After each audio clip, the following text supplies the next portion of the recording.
আসসালামু আলাইকুম। এই যে একটা মিছিল যাচ্ছে, আপনারা অবশ্যই দেখতে পাচ্ছেন। সামনে কয়েকজন পুলিশ আছে।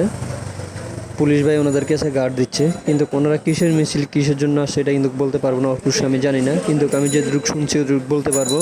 ওনারা যে কোনো একটা কোম্পানিতে চাকরি করে, কোম্পানিতে ওনারা বেতন কম দেয়, বেতন বাড়ানোর জন্য অথবা বেতন ক্যারেক্সে বেতন দেওয়ার জন্য, বেতনের জন্য সবাই মাঠে নামছে।